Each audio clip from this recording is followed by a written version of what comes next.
Here we go, babies. It is K4 Wins. A lot of people would say, why is this show called K4 Wins? Well, we're all Ks. I'm Curry. We have a Kip. We have a Case Kiefer. And we have a Kai Gregory. And of course, there's four of us, and then we win. That's what it is. Guy K4 Wins. I mean, I don't want to make it easier for you. Go to K4Wins.com, K4Wins.com, K4Wins.com.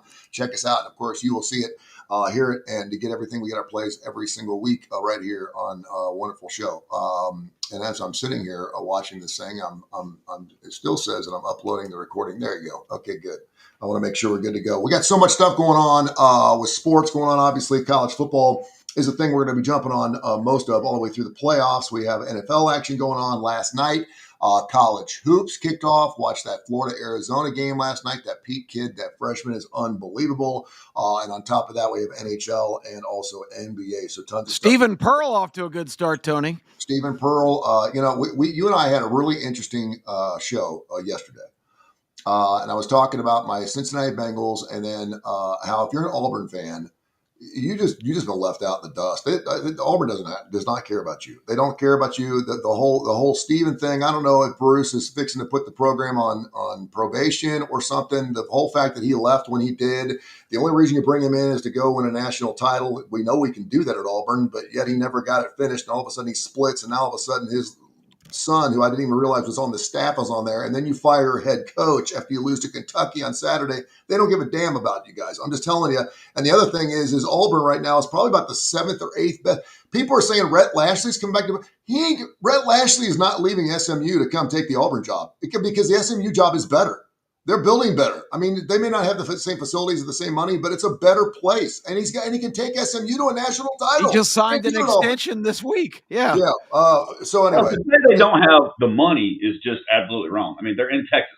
They got oil money at SMU, just like what Texas Tech has done. I think SMU has plenty of money, but I also think it's huge overreaction. Seen Auburn overreaction today from the game last night. They played a team, and I know they're supposed to kill them. They shot 55% from the 3-point line. I saw 6 made threes from the team with somebody right here in their face. When a team is hot, that's one of the great things about college basketball for sure. When you get teams that are just shooting like that, I mean, it is what it is.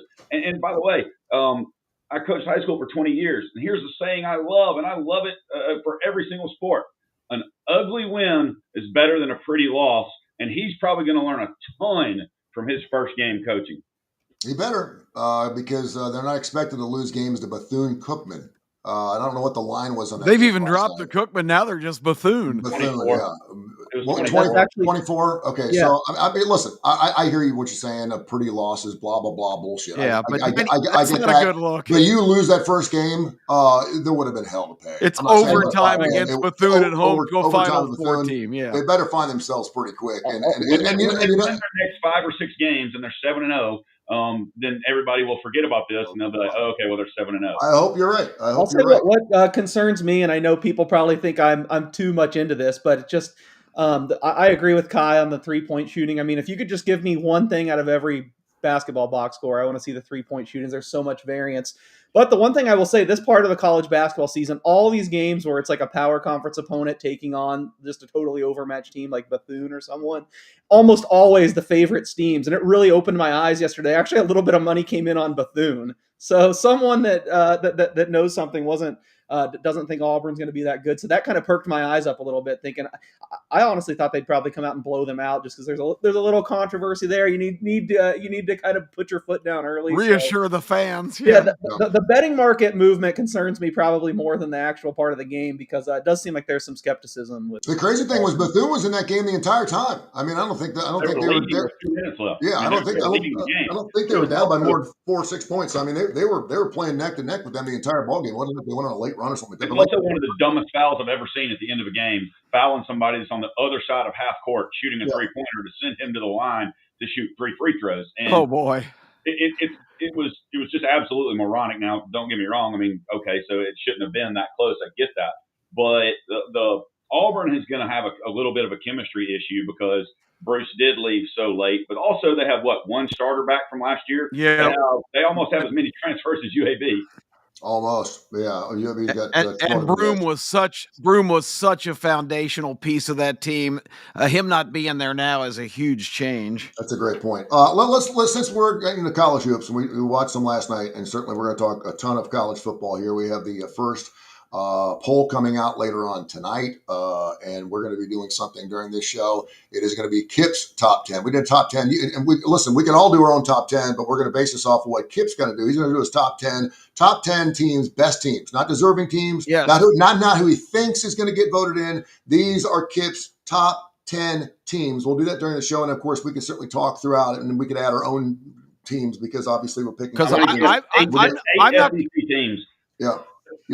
Yeah, well, it's not quite that bad, but I'm not going to compete with the clown show in Grapevine, who is talking about who's most deserving and who's the storyline and balancing out, making sure everybody gets a fair allocation of teams. I'm only interested in the 12 best teams because that's what they're chartered to do. Pick the 12 best teams, and the 12 best teams are not the ones that are in the rankings right now necessarily because, it's too obsessed with wins and losses. That I'm just going to tell you who I believe each week. That's how I'm going to counter the clown show is the 12 best teams, and I'll be happy to hear your guys' reaction. Which means that you may have a week, and I'm assuming you will, that you don't have any group of 5 teams in. And people are like, well, wait a minute, this is going to be a group of 5. No, I'm not going to mention group of 5s. I know they're a reality. Now, if there is a group of 5 team that's good enough, if they're one of the top 12 teams, then blood them in. Which Boise was allegedly last year, which we found out was BS. So we'll do that a little bit later on. Let's hop on college football, basketball real quick, because I know Case is just fantastic at futures. We are one game into the season. A lot of teams haven't played yet. Some of those future bets are still out there. And I just love to know where your brain was going into the season. Who do you got winning national titles? Naismith Player of the Year. I want to hear all your stuff going off. Case, Keeper, take it away. Mr. Futures. Yes. Yeah, I did make some Wooden Award bets. That's what's up. I know there's several Player of the Years, but Wooden is what the sports books the big one, yeah. I actually bet a bunch of championship futures at the end of last season. Just I was trying to get ahead of some moves. So I'm guessing most of those prices are gone. My favorite probably is I'm assuming by the conventional polls, Purdue's number one. I have Purdue at 15-1, so I feel pretty good about that. I'm guessing that's probably gone now. I hate that I had to do it just because they broke my heart so bad last year, but I got some Houston as well. They're my lowest actually at 12-1. I still think they're going to be the class of the Big 12 and the best. Longer shots, although this one isn't a longer shot, and I feel pretty good after last night, even though they didn't cover. But I just think that the talent on BYU is just overwhelming. But before I think it really settled into people, it being BYU, people didn't realize. So I have them 18-1. Then 2 longer shots at 25+. I got Michigan and Texas Tech. Texas Tech, I think, is awfully good again. They did lose Darian Williams. I thought he was coming back when I made this bet. He went to NC State. He's getting some All-American buzz at NC State. So that's not ideal. But I think they might have the single best player in the country, which brings me to the Wooden Award. Obviously, Braden Smith at Purdue is the favorite, and he should be. He has a chance to become the all-time the leading assists in NCAA history this year, but he's plus 250, 2-1. I can't bet that. I had to take some longer shots. One non-long shot, I did take JT Toppin at 10-1. I think the only thing that's going to scare you with Toppin is his health. He's missed games every year, but when he's been on the floor, he's been a top 5 player in the country.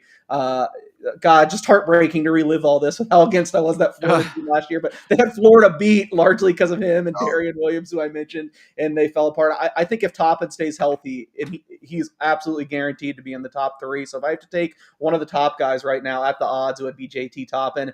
And 2 longer shots that more fit with us. I'd be interested to hear Kai's opinion on this guy. I don't know if he had a great night last night. I didn't really look at their box score, but just reading the exhibitions and how much they're going to rely on him. And Tennessee every year recently has had this super high usage player. Seems like it's going to be Gillespie, who really impressed me last year at Maryland. I bet him 60-1 to win Player of the Year. I mean, Tennessee's been a 1 or 2 seed, it seems like, every year, always with this guy just dominating usage. Like I said, it was Lanier last year, of course, Dalton Connect before that. All these guys have been finalists. I just thought 60-1. I know they have one of these awesome freshmen too, and Nate Ament, but it seems like Gillespie's going to be the guy with a team I think still has that top 10 upside. I took him at 60-1 and 100-1. I don't actually love this Alabama team as much as I've loved several coming in the last few years, but I really think Philon's going to be just the guy they go through. And we know that with the way the team is built, and Nate Oates is going to get 100 possessions in every game. I mean, he is going to be running up and down. I feel like Phylon could put up some huge eye-popping stats. So I was kind of surprised to see him at 100-1. So I'm starting my portfolio a lot different than last year when I literally only had Janai Broom to start. But I went with 3. I went with JT Toppin and then the 2 SEC guys. All right, so we got some of your individual players. Give me some dark horses. Of course, we love March Madness because of the Cinderellas, and give me some off the beat path types of teams that perhaps you're looking at that maybe we should be paying attention to. Maybe you don't really have a bet on, but you could be surprised if they don't cause a ruckus come March around the corner. Yeah, I mean this might have to be something we circle back to throughout the year. Sure, So I've taken. I'm just getting my feet wet now. I think most of these other sports we start talking about, I work really hard to try to get all my numbers ready for win totals and all the crazy markets that are up. In college basketball, we don't have a lot of that, so I kind of take these first few weeks are kind of preseason to me. So I don't have like a bona fide. I really love this team sleeper. I will say I mean, again, I've only been at the top level, but I think people are, as weird as it sounds, because they're always at the top, I think people are kind of sleeping on Gonzaga and thinking this is going to be one of their weaker teams. Tyon Gant Foster, who played at Kansas, who played at Grand Canyon, got his waiver. The NCAA loses like every court case. They lost another court case, I think, like last week.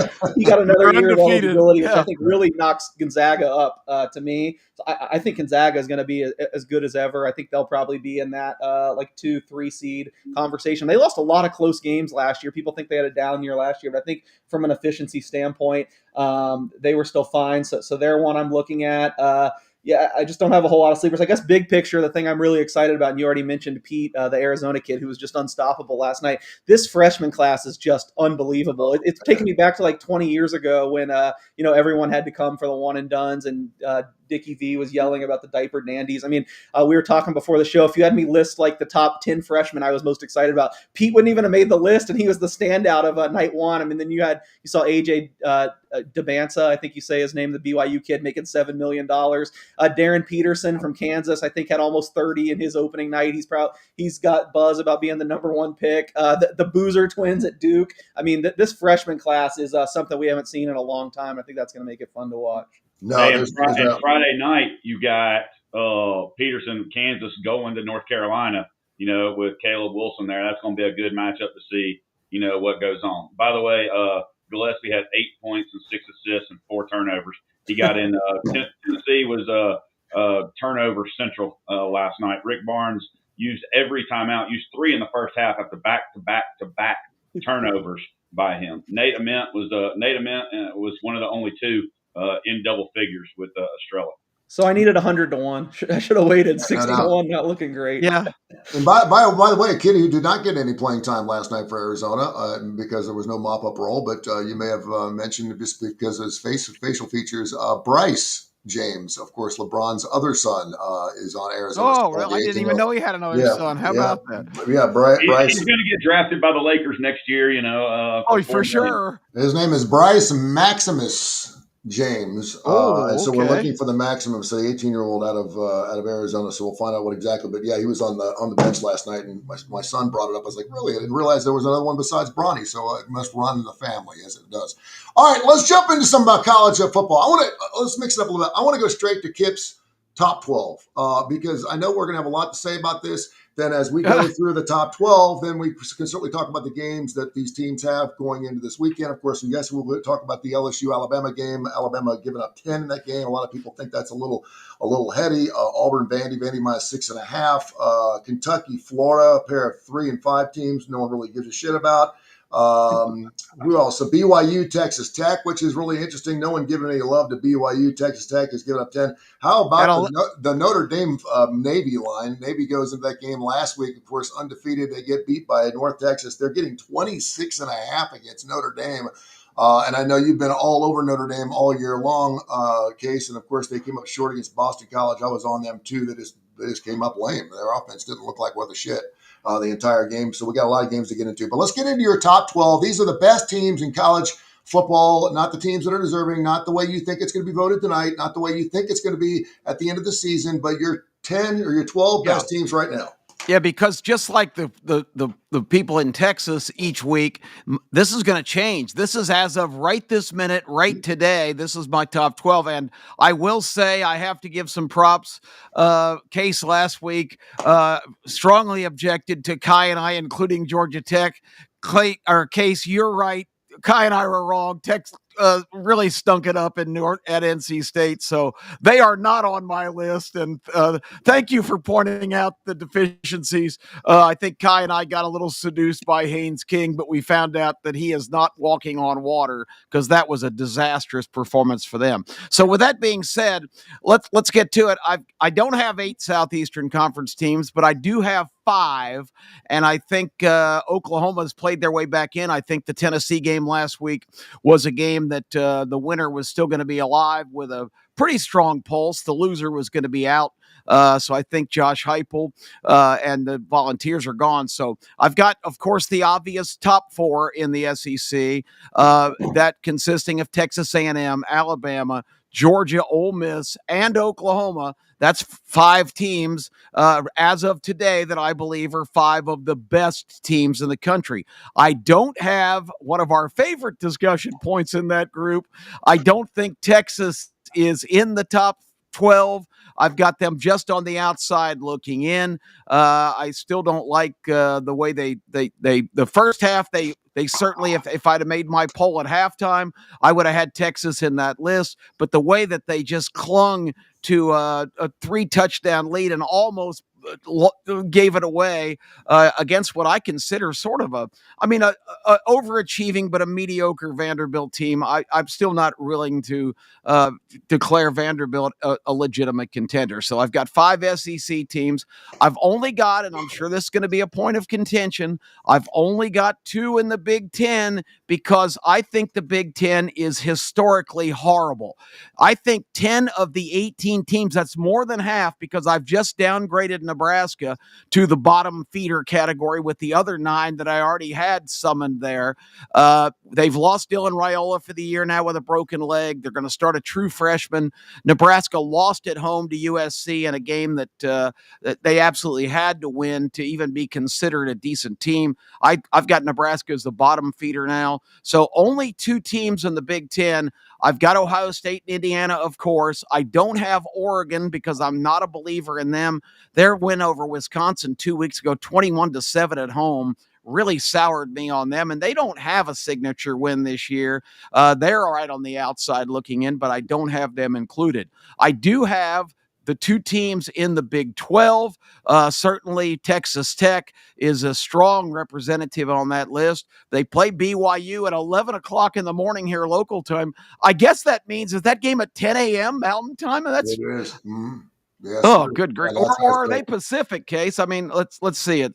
No, it's Texas Tech. Yeah, they're Central. I've got that wrong. It's 11 o'clock local time. Yeah. I was thinking about the game being at BYU. It is at Lubbock, so it's 11 o'clock kickoff. That's a weird game for such a big showdown game. But I do have both of them right now in my top 12 teams, and BYU is only a recent entrant because I thought they'd get tripped up a couple of times in the last couple of weeks, and all they do is keep on winning. So you have to give them some props there.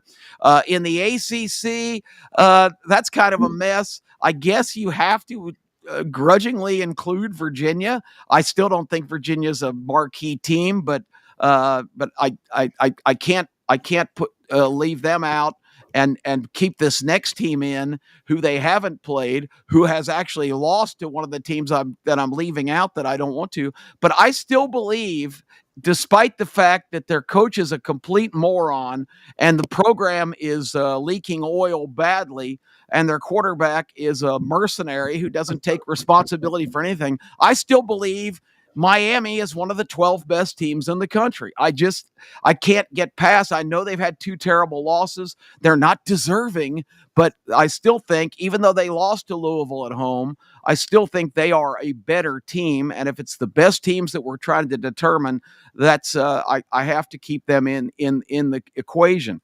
But it's very tight with them and Louisville. I almost had to grudgingly put a 3rd team in. And Notre Dame unquestionably is one of the 12 best teams in the country, even though they had the bobble at Boston College, which I know I overemphasize historic precedent. But Notre Dame never plays worth a damn at Boston College. If you can go back the last 8 or 10 years, they never just go in there and wax the BC team. I don't know if it's the Irish Catholic influence hanging over the air in Boston. Those damn Catholics drinking too early the night before. Yeah, I don't know. Yeah, we talked about this. It went from 28.5 to 32. Like as soon as I got out of bed on Saturday morning, I mean, everyone was loading up on Notre Dame. And normally when that happens, it goes the other way. It seems like whenever that much steam comes on a team at the last minute like that, it usually bodes well to go ahead and take Boston College. They're a horrible football team. They've got one victory in the season, but they came within 15. So you mentioned a couple. You mentioned the Oregon Ducks. I think they got a really interesting ball game. They're going to Iowa this weekend. That's a big game. They could be right back on the list because Iowa is probably, in my estimation, in the Big Ten, them and USC are the two best of the middling teams. I've got about 5 or 6 teams in the middle. 3 on the top tier. Oregon barely hanging by a thread on that top tier, but the bottom tier, I think the rest of the league is just garbage. All 10 of them. I think that's going to be where a lot of public money comes in on Oregon, not just because it's under a touchdown. You mentioned Texas. I would probably have them in my 12. I know you don't, and you can certainly make an argument for that. It's amazing, though, because if you did a blind test and said, listen, I've got a team here who lost to the number 1 team, has beaten 2 top 10 teams, would you put them in the 12-team playoff with 2 losses? I'd say, of course I would, and that's Texas. They've beaten 2 teams. They also lost to a team with a losing record. They did 3-5 in Florida, and week in and week out, we don't know what Florida's going to do. They look great against Georgia this past weekend, losing by 4 or 5 points. So but Texas, 69 points they've given up the last 2 weeks. This team, and of course they get the bye week this week. They need it, and of course they got Georgia coming up next. So we're going to find out just how good Texas is as they take on the Georgia Bulldogs. Any other thoughts on his 12 team, guys? Oh, I have a lot. Oh, yeah, let's go, baby. I want to say, first of all, facial expressions, just waiting for your response. No, first of all, I agree. I know it sounds like a lot of times we're arguing stuff. I agree with 95% of what he said. I jotted down my 12 teams. I'm not lying. We have 11 of the same. I would have Texas 13 or 14. So it seems like we're right in the same ballpark there. But the one thing I think you have to knock him on, and it's just an undisputed fact, I don't know what they did to him, but his hatred of the Big Ten is just so above and beyond. I don't think the middle of the Big Ten is that bad this year. I get what he's saying about the bottom teams and they're really bad, but Oregon, Virginia, I just looked real quick. You put that on a neutral site. Oregon is a 20-point favorite. To not have Oregon in the top 12 is just absolutely insane to me. Yeah, they don't have a signature win, but they struggled with Wisconsin, who's finally getting healthy a little bit. Oregon has to be in the top 12. And I'm not even a big Oregon guy. I bet against them this week. I took 6.5 with Iowa. I will be absolutely shocked if they win all these last 3 games. I think it's a quietly tough schedule: Iowa, Washington, USC. But that just speaks to strength of the Big Ten to me. I think those middle teams are actually pretty good. I think they can beat the good teams on a good day. So Illinois, Iowa, USC. Yeah, I mean Michigan. They're okay. So I think Oregon just has to be in there. And again, I'm not as high on the Ducks, but I agree on everything else. And you're kind of convincing me because I realize now that I've done what I always cuss the committee for doing, is justifying. And by inclusion of Virginia over Oregon, who's the very next team down on my line here, because I said they were just barely on the outside looking in. The only reason to justify my inclusion of Miami, I think I said, well, I got to take somebody in the ACC that's actually unscathed, and this is an interesting fact. We haven't talked about this, you guys. Virginia is not unscathed. They lost to NC State, but that was not considered a conference game. What the hell is that all about? Yeah, so it's so stupid. The same thing. It's not going to end up mattering, but in the Big 12, Kansas State and Arizona had a game scheduled before they were conference mates, so it's not a conference game either. Or maybe it was Kansas State and Arizona. It's ridiculous. I couldn't believe when I saw they were undefeated in the conference. I didn't realize that till this week too. I was kind of like Kip though. I thought the big one that I'd have to justify and fight for, even though I don't. This is why resume and what you do has to play into it, because I don't think Miami deserves to be in the playoff. They shouldn't. But bottom line, they're favored over all but like 7 teams right now. Aren't they like a 30-point favorite this week? Yeah, they have the worst coach in the nation. We've talked about it. I mean, it's easy to key on his game mismanagement, which he did again against SMU, but also just the fact that his teams, I fall for this every year. They look amazing at the beginning of the year. They're so great, and they just get worse. They never progress. I think I saw he has a losing record in the ACC. past Halloween, which is just insane. But the bottom line, I used the example that Virginia would be a 20-point dog to Oregon on a neutral field right now. Miami would be a 3.5-point dog, to give you an idea. So just plain best teams. If you do the betting market, anyone with power ratings, Miami's still going to be in there. That being said, I don't want to see them in the playoff. They don't deserve it. I think Utah has to be kind of the bottom of that top 12. And they're right on. They're right in that next group too for me. Yes. So maybe we only had 10. I might have missed 2 ones. I did have Utah like 12th. So maybe we had 10 because they look. I stayed up and watched that game the other night against a pretty good Cincinnati team, and boy, Utah is surging right now. Yeah, they made the Sorsby kid's pretty good quarterback. They made him look bad. They did. Yeah, and Dampier was hurt. He missed one game, I think, and supposedly was really banged up for 2 other games. It's been a big controversy in the Big 12 with the stupid injury report that they don't take seriously. So when they've been healthy, they've been awesome. So maybe we only have 10 of 12 the same. I did have the 5 SEC. I had the 3 Big 10. Notre Dame still clear to me. Boston College, I don't even think their offense played that badly. You look at the numbers, they had, I think, 8.5 yards per play. It's like 2 straight weeks where Louisville and Notre Dame just pounded them but couldn't get in the end zone. I think they've kind of switched to the modern bend, don't break defense, and I guess hats off to Boston College. They've done it well. They beat us 2 weeks in a row, but I wouldn't downgrade Notre Dame based on that performance. There you go. And would you take them again, minus the 26.5 against Navy? After I did not bet them this week. The streak is over. It's exactly what I made it. I will say it made me feel good too. I was kind of had some trepidation Friday. We were talking about. I was like, man, the Notre Dame team has come every week and hasn't come this week. It did come before kickoff. It was the 31-point favorite. This week I made it right at 26. So Navy's defense is so bad. I couldn't get involved either way.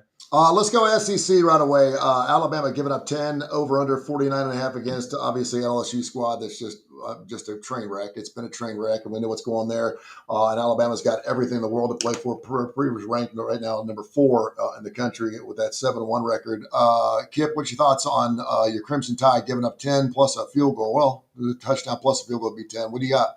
Well, we discussed this a lot earlier in the year about the effect when a coach is fired of how a team reacts, and I think they didn't do Alabama any favors by running Brian Kelly off right now, because unlike the Billy Napier deal where you saw Florida play an inspired game and you really got a sense of how talented that Florida roster is and how bad a coach he was to not get more production out of that team that's now lost 5 games.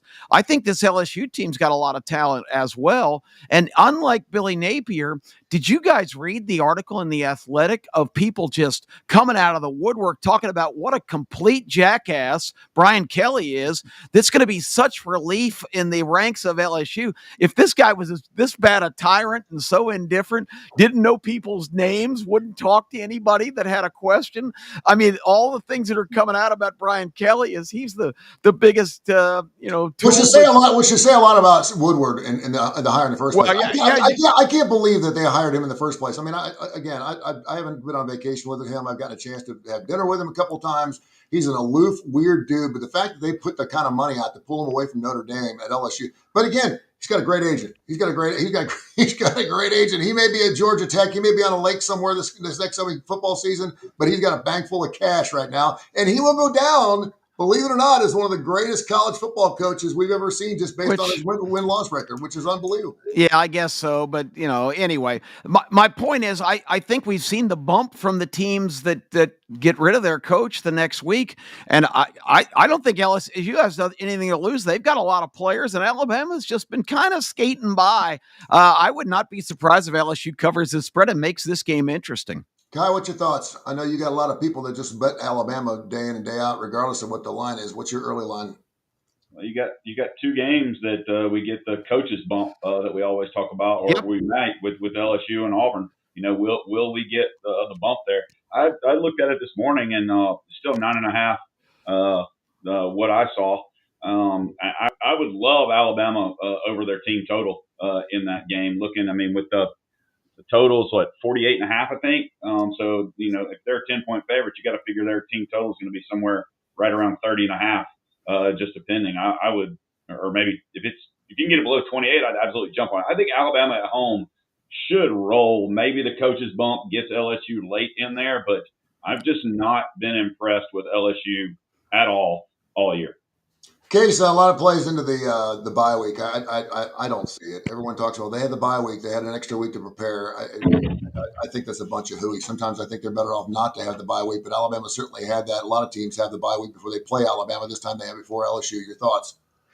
I was actually going to say a little bit of the opposite. I don't put too much into it, but I think LSU definitely gets a bump for the interim coach, like we said, and it seems like Frank Wilson's a liked guy they're going to play hard for. So I totally agree. You got to give them a little bit of a bump for that. But I think Alabama deserves a little bit of an upgrade coming out of a bye. I know we've talked about what they had the 5 straight games against teams that at least people thought highly of at one point. I still say if you run it back again, I think it's highly improbable that they win all 5. I think they had some good fortune there, but I mean, it takes a toll to play that many physical, games against good teams. So I do think getting a week to rest up, I think you got to give them a little adjustment for that. All that being said, I came out with nothing on this game. I do think I go through all the games and write my column on Monday. So I do think I ended up picking LSU, but I just labeled it a guess. And I think it was 10.5 then. Now I'm seeing mostly 10s. I see 1 9.5.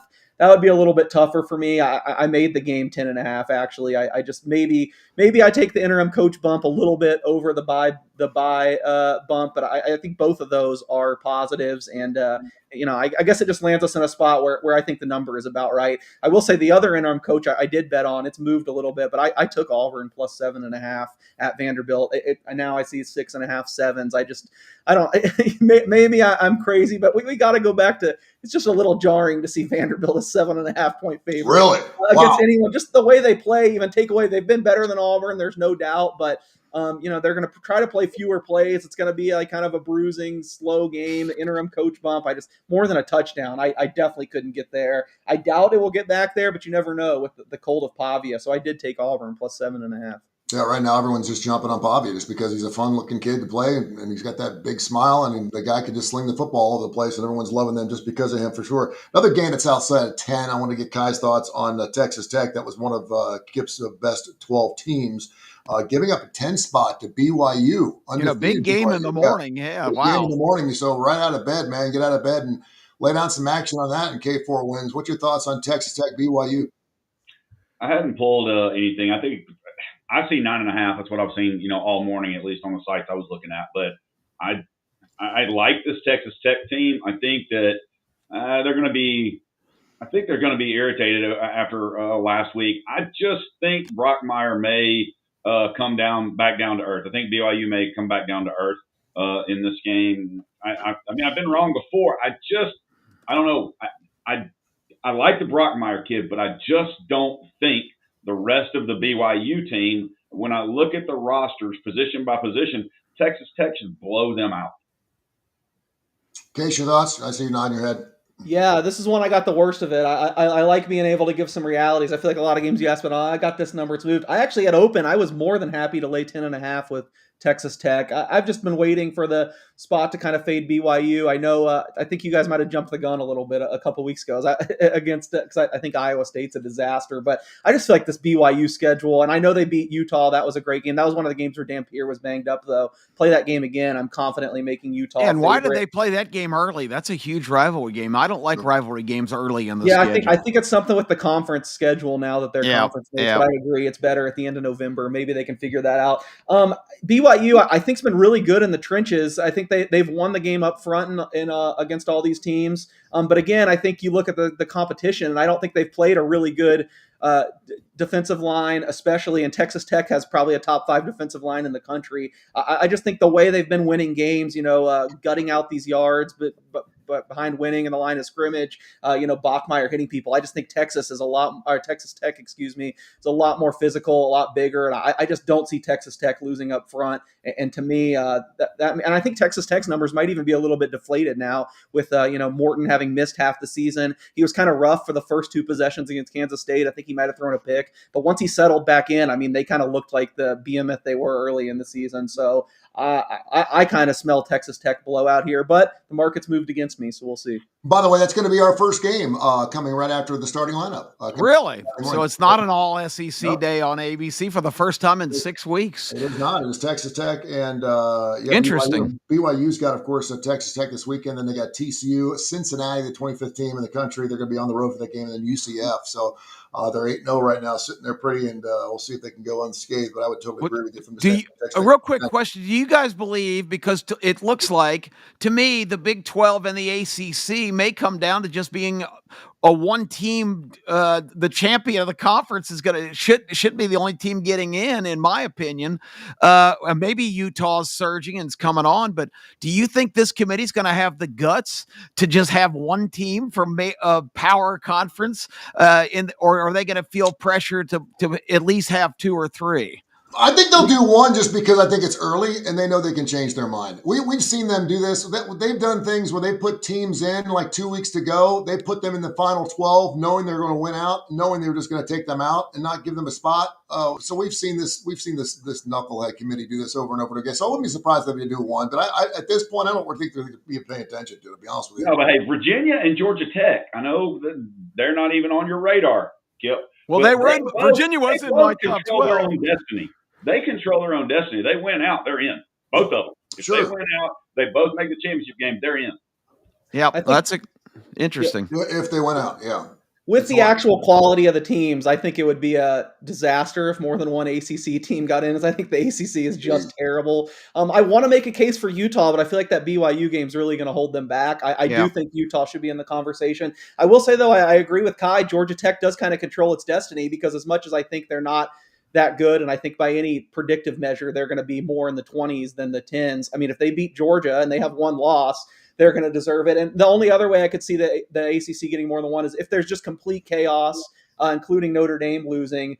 I still think there's a case to be made for Miami being one of the 12 best teams. And it looks like even if everything breaks right, it's going to be hard for them to get in the ACC championship game. So maybe if there's complete chaos, I could see the ACC getting 2 that way. But I don't think any of these teams are that good. And Miami is that good, but they just shoot themselves in the foot repeatedly. And their coach is an idiot. He calls timeout. It's 4th and 9. There's under a minute left of the game. They need one stop. And he calls timeout, which induces his dumbass defensive end to run into the quarterback after they signaling for a timeout. It's a personal foul, and it's a 15-minute penalty, or 15-minute penalty. It might have well been a 15-yard penalty that gives them a first down, then run out the clock. So.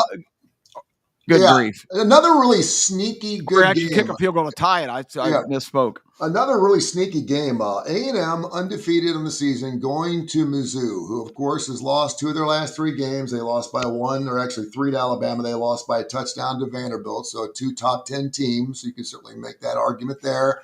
And all of a sudden, Missouri, we've seen this out of the East so many times in Missouri, how many times they've won the East and they just get absolutely bludgeoned in the SEC championship game. But that line's 7. Kai, what's your thoughts on A&M having a unscathed perfect record after they go on the road? And, of course, we know what it's like to go on the road in the SEC. Double-digit win. Double-digit win? Okay. Absolutely. Missouri especially, I mean, with their situation on offense with their quarterback, and I know they've got a good running back, and Hardy will probably go for what, 150, 160, who knows. But Texas A&M, I mean, the way they're playing, I think it's a team of destiny, if you will, for them to at least get to the SEC championship game. And Missouri is overrated. I mean, come on. They who have they beat? No, but they don't. That's Kansas. That's like I said, who have they beat? That's their signature win. You're right. I mean, they beat South Carolina, who playoff guaranteed. But hey, real quickly, thinking about this, the 4 plays that we put up beginning of the season, our biggest 4 futures that we posted. Tennessee under 8.5, looking like it should be right on it. Alabama over 9.5, looking like it should be on it. Florida under 7.5. Mm-hmm. It was under, and NC State over 6.5 after this weekend. Wow. NC State's got a shot at that also. Those 4 in college football have a legit chance at getting all 4 of those. Yeah, we actually looked at those last week. I went through all the futures that Case had thrown out there, and the Case's futures will look really, really good, and certainly for K4Wins as well. So, Case, your thoughts on A&M giving up 7 there on the road in Missouri? I think it's really interesting injury-wise game. Of course, somehow I hate Missouri more than any of us, but I've been the highest guy on them all year. I have been impressed, but I think that has to be with the knowledge that it was with Bo Pribula, who everyone wanted in the portal, got paid a ton of money. I think it was with him at quarterback. Now you lose him, you're going to a true freshman whose name I can never remember. Zollers, yeah. Yeah, it starts with whatever. So if I made this number just based on what had happened so far this season, I would have Texas A&M a 3.5 point favorite. But how much of an adjustment do you make for a true freshman quarterback who came into the year fourth or fifth on the depth chart? They had Sam Horn, who basically by all accounts outplayed Pribula in training camp. They had two other older guys, so this guy was never going to see the field this year. And clearly, he's done something right because he's passed up two upperclassmen to get this opportunity after both Horn and Pribula went down. But the betting market says that's worth about a 3.5 point shift from Pribula to this guy. To me, I would. In its inexact science, just gotta kind of guess. I think that's a little light to me. I think it probably should be a touchdown, especially going up against this defense. Who I do have concerns about them from a rush defense wise. I do think they could run on them. Maybe Hardy does get his, but they have two great edge rushers. They've gotten pressure all year. Even if this kid looks good in practice, is he really going to be able to stand back there and constantly take these NFL guys in his face? I don't know. I laid A&M -6. I see 7 now. I think 7 is fine. I think Missouri's had a good year. I think schematically, at least, I think he's a buffoon, and I don't like him personally. But schematically, I think Drinkwitz is really sharp. So I think he'll probably do the right thing and slow this game down. Try to increase variance. I think he'll have the right strategy. But I just don't know. Throwing a true freshman quarterback who's going to be fourth or fifth on the depth chart coming into the year, that kind of scares me against a team that I think's been consistent and has that pass rush. So I like Texas A&M. Kind of like me, a little over 48.5 in that game too. A&M's been putting up some points as well. They're 6-2 over unders right now, and of course Missouri can put it up as well at home. Another interesting game that's just kind of jumping out at me. Penn State, obviously, they've just fallen off the face of the earth, but they're catching 14.5 against Indiana, who's still riding high and get done despite what everyone says. Should they be in the playoffs? Darn tootin', they probably should be. Right now, giving up 2 touchdowns at Penn State. And I know you love the Big Ten. Kip, what's your thoughts on that particular game? Would you even mess with that? I mean, Penn State mustered up an effort in the first half against Ohio State, and then they quit like the dogs they are. But this is another game where, you would think as a player, you'd be excited to play this game, and you got them at home. That's a lot of points, but Penn State is really, really a dumpster fire. They've lost 5 in a row. They lost to 2 of the worst teams in the conference, Northwestern and UCLA. I mean, it's really inexcusable what's happened there. I don't even know who's running the show from the quarterback standpoint now, but it was only 17-14 against the unapproachable Buckeyes at halftime. So that gives me a little bit of hope that maybe they can keep this game in a manageable range. Indiana keeps blowing people out, and it's the Cignetti signature. They trashed Maryland last week and get a lot of equity for that. But I still think maybe they can hang for a while, but I just think this team is totally tossed in the towel. So I expect Indiana will keep trying to tack points on and probably wind up covering. Kids, let's go around the horn. Give me 2 or 3 or 4 or 5 or 12 great plays for this Saturday. Go.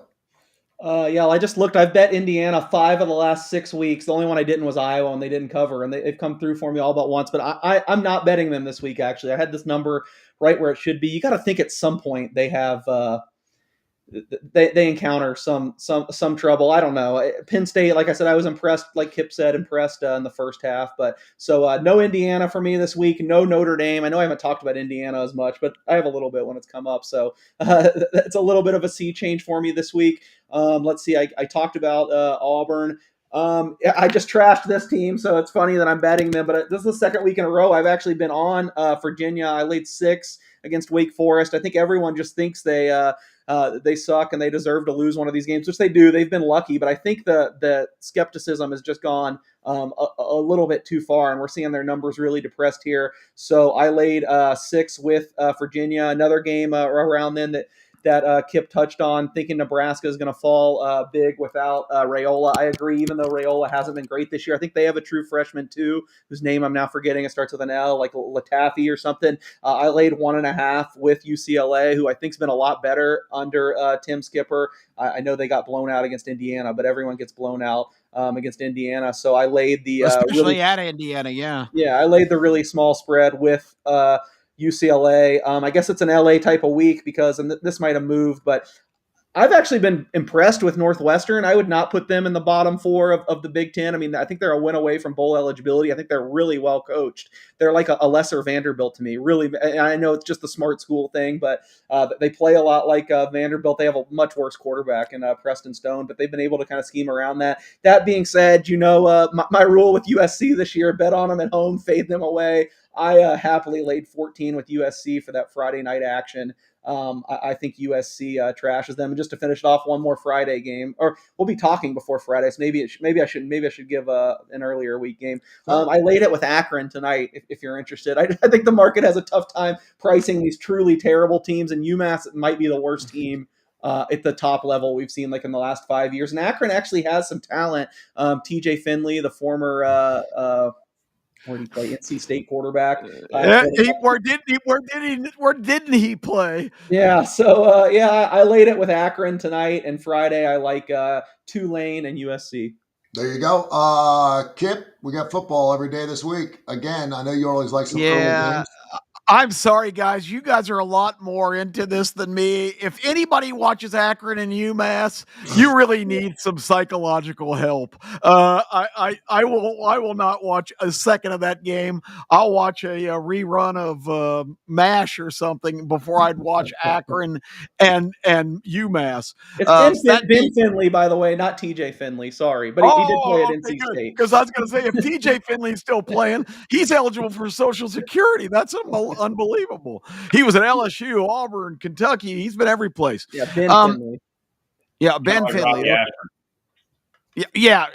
And I think he's probably still playing somewhere. Anyway, starting quarterback at Wake Forest.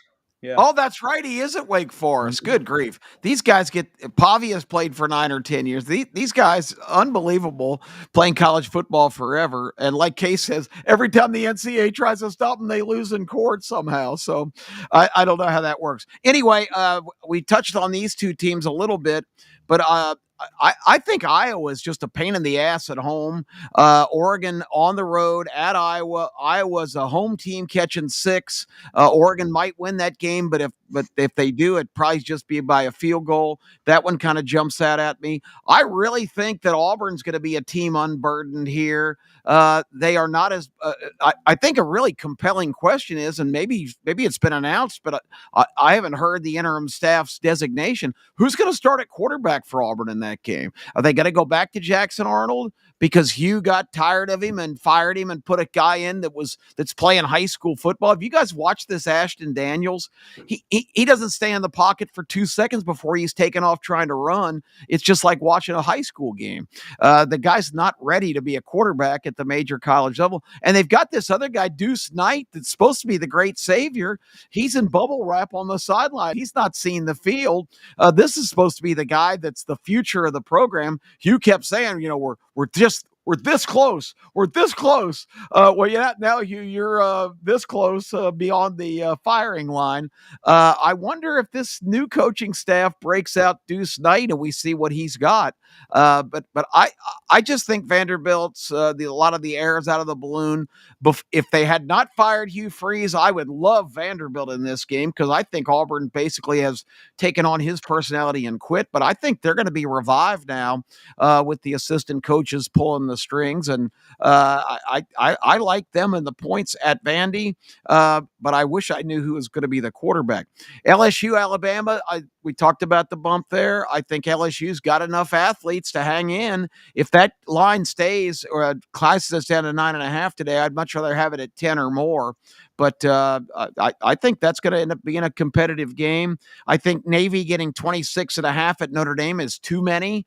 I know their defense is terrible, but I think they can score some points. Notre Dame, absolutely is one of the 12 best teams, but that's an awful big spread in a game that, I think Navy can hang around and, only lose by 3 touchdowns perhaps. And I completely agree with UCLA. I cannot see Nebraska coming off a deflating loss at home against USC, who's of course not a very good road team historically. I think Nebraska's done. I think they are going to the bottom of the heap, and UCLA has in flashes shown some good things. So they're only giving up 2.5. I think that game's line is off. I think they should do better than that and beat Nebraska pretty handily. Oh, and one more game. The Fighting Belichicks. The Fighting Belichicks are back because they're actually playing some defense now, and they are home against woeful Stanford. I like for the first time this year, give me them Tar Heels -7.5. Hey, and you had the right side there. You had Pitt -14 against that Stanford squad too. So you're betting against the Trees 2 weeks in a row. So I like that. The Trees are a disaster. The Trees lost by 15. So that's I cannot believe the Trees beat Mike Norvell and Florida State. That's got to be the most embarrassing. Florida State has the most surprising win of the year and the most embarrassing. You mentioned the Oregon-Iowa game. Interesting enough, Iowa 6-1 against the spread this year too. They play ugly football. The over/under is 41.5. But man, when you play in football like that, catching 6 is a pretty good number, particularly when you're at home. You mentioned the Auburn Tigers 2-3-6 against the number as they go on the road to take on Vanderbilt, catching 6.5. Kai, what's some other games for you that you're looking at right now? And I know you have the right to change your mind at any given time, but I know you love some early games during the week as well. What do you like? We've talked about most of them. I'll tell you what. I mean, there's 2 games tonight I want to watch. I mean, for the MAC, you got Miami of Ohio at Ohio tonight. That is going to be a good game. You got first place versus fourth place in it, and Ohio plays very well at home. They're not very good on the road, but at home they always have close games. I just don't know if I can give up 2.5 points with a team that is fourth in the conference against the first team, but I probably will. And then you got the Fighting UMass Tony Currys, otherwise known as the Minutemen, tonight at Akron. I thought you liked that. That is a bad lineup. That was a butt ugly game. By the way, UMass, the only team in college football, 0-7 against the spread. They're 0-7. I think it becomes 0-8 tonight. And then Thursday, UTSA and South Florida. I mean, South Florida's given up 14 to UTSA. I think UTSA can get inside that number maybe. Friday night, Houston and Central Florida. There's a lot of games to talk about. I think we do. We talked about it. I think we find out if Oregon's legit or not, depending on how they play at Iowa. I really like that Navy Notre Dame total to go over. There's some games that we kind of touched on right there. Robbie Ashford and Wake at UVA. I like Virginia in that game. And some games that nobody's talked about but matter, especially as we go forward. UNLV giving up 4.5 at Colorado State. That interests me. I really thought that game was going to be more like 7.5. I don't know what Case makes it. I'd be interested. He probably has it at like 2. But then San Diego State -6.5 at Hawaii, and Hawaii has been on fire offensively. If that game gets to 7, I got to take Hawaii on the road there, even though San Diego State's first in the conference. Yeah, but Hawaii giving up a lot of points, particularly this past weekend to San Jose State. Giving up 38. They absolutely have. I like what their offense can do. I really do. No doubt. Some other interesting games. Tulane, Memphis, which is interesting. Memphis bouncing back, coming back from the UAB loss. Obviously, they get down on 17. They come back and win that ball game last weekend. They're giving up 6 and 55.5. Kind of like the over in that ball game. Georgia, Mississippi State. Georgia giving up 8.5 on the road to start. Too many. One of the worst places. You think so? Too many to start? Yep. It's not double digits, but okay. You're hearing Kip saying take Mississippi State plus the 8.5. I'd feel better at 10. Ohio State giving up 30.5 at Purdue going this past weekend. They were the only team in college football that had not had a loss ATS, and they get it done again. Minus 30.5 against Purdue. UAB playing at Rice minus 2.5. There may be one game that's worse than that UMass game in Akron, and that may be UAB and Rice. So much for throwing the switch. So we've abandoned the bowl game dream, right? Yeah, the UConn game that pretty much put that to rest. We're just happy college basketball started. They beat Mississippi Valley State last night by like 50. So we're all about Andy Kennedy's now. We won't give a shit about the football. We're kind of done with that. And then again, another couple of teams. You would have thought that Mark Stoops had won like the championship of the world last week by getting his third victory. He goes, he's 3-5. I don't know if that's a job saver for him or not, but a pair of 3 and 5 teams, Florida and Kentucky. And there's one thing that I remember going year in, year out, man, you always took Florida against Kentucky because Florida always blew Kentucky out. They're only giving up 3 at the Commonwealth this weekend. So maybe a little value there going in. Kentucky needs 2 wins to get over their 4.5 total. That's true. Not this weekend. Yeah, that hook is gonna. Well, for our futures bet on Florida being under, we're all about Mark Stoops this week, right? Yeah, we are. Not me. I've got Florida over. I don't think it's gonna win, but I'm on Florida this week too. I think Stoops is. Go ahead. Go. I think Stoops is safe too. I think you saw it's something we mentioned on the show when we talked about it last time. But I think the Lexington Herald or whatever put a number on it. Supposedly this basketball roster is $22 million. So most expensive basketball roster in the country at Kentucky this year. And just by all accounts, they're not putting any money into football. They don't want to pay the buyout. So I think if I was betting on Stoops being there next year or not, I think he's going to be there. I think you beat Auburn on the road. That's good to save your job. I mean, period. It's still Auburn, but that was a huge victory for him, particularly against U3. So, yeah, he's going to hang his hat on that for sure. You're going to have 5 openings already in the SEC because Petrino's not going to get the Arkansas job. So, I think Kentucky would be at the bottom of the barrel who they could possibly get. So, Stoops will probably be around doing a great job at Kentucky again next year. Hey, real quick, we got about 5 minutes, and I want to get into some NHL stuff if you guys want to, but who do you think Auburn wants to get, and who do you think they end up getting in that particular situation? Because right now, 5-10 years ago, you could certainly make an argument, maybe top 5, top 6 job in the SEC. I don't even know if you put it there now anymore because I think Auburn's shine is just done. I don't think anyone really cares. I know they continue to do all kinds of advantageous money things. They've rebuilt a scoreboard or something down there. They put another $3 million into some seating areas or whatever. I don't think anyone gives a squat. But what kind of coach do you think Auburn gets? Anybody? I hate these things, so I can't believe I'm citing them. But you guys are much better to talk about who they'll actually hire since you're in it. But I got sent the odds for all the big next coaching hires offshore, and I was shocked to see Auburn. They had the favorite as Kenny Dillingham, which I think would be an incredible hire. I don't see why he would leave, but I think people forget just how bad a shape Arizona State was in. One lawsuit the NCAA didn't lose. I mean, they threw the hammer at Arizona State for all the cheating they did with Herm Edwards and former Raiders coach Antonio Pierce. They had no scholarships. There's a reason they were 250-1 to win the Big 12 last year.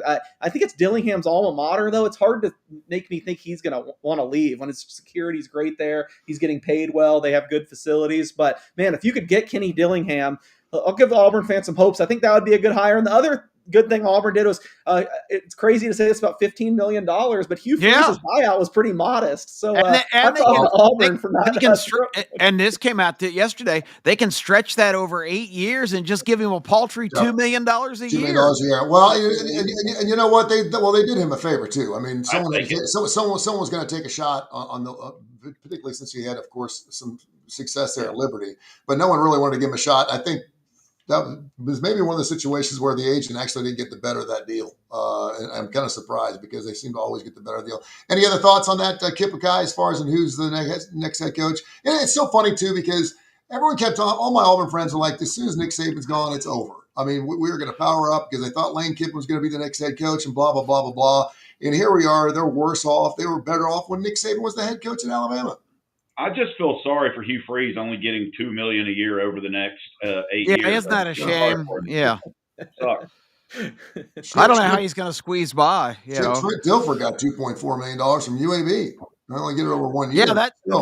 Definitely. Jimmy Sexton dropped the ball there. He was probably just desperate to get you plugged in somewhere. So no doubt, because DJCC now is serving $14 hot dogs and $16 smart waters down the protected. Yeah, but I've been watching the Jack's the Big Freeze with cheese commercial was still running last night. Yeah, we still They must have bought a shitload of those Big Freeze patties because they're still pushing that out. What does he say at the divorce? Says something like, "We'll see who wins," and he says, "Yes, we will," or something. Yes, we will. Yes, we will. They're this close, you guys. This close. Yeah. It's another great time of year though, because you can literally choose now on a Monday, Tuesday, Thursday, and then Saturday from 100 different games to wager on with NHL, NBA, Oh, it's college crazy. basketball. And a lot of places now take women's college basketball bets. And Ugh. I would encourage anybody that's listening, if you're going to bet on women's college basketball, take the top 20 teams and only bet on them against shitty teams. Give the points. Yeah. Basketball, If you're going to give 40, so be it. Yeah. Oh. Yeah. K4Wins. Yeah, go ahead. Well, I always love watching the NCAA tournament for the women in the first round because every games are 50 or 60 point blowouts. That's the disparity. Kai's right on target that the top 15 or 20 teams tower over every other team. So any mismatch now, if you can get a line, just favorite, bet it, and forget it. You had 3 women's teams in preseason beat the teams they played against by 100 points or more. That's just ridiculous. And there's no mercy there. When a men's team does it, well, they're just late, they're just pouring it on, they're just running up the score. The women don't have any hesitation about running up the score. It's just a lot more bloodthirsty, it seems like to me, in the women's ranks. K4Wins.com, K4Wins.com. Special thanks, of course, to the fine folks at Coastal Digital, doing a wonderful job. We greatly appreciate them. Of course, it's Tony Kurre Radio, and always working to get out to more ears and more eyes. You can check us out on our YouTube channel, the Tony Kurre Radio Network, and you can watch us live. Of course, we do the show every Tuesday and Fridays, right around 10 o'clock Central Time, right here on your phone or on your computer, whatever it is. Thank you, gentlemen. Appreciate you. We'll catch up again on Friday. Good luck. All right, guys. See you, man.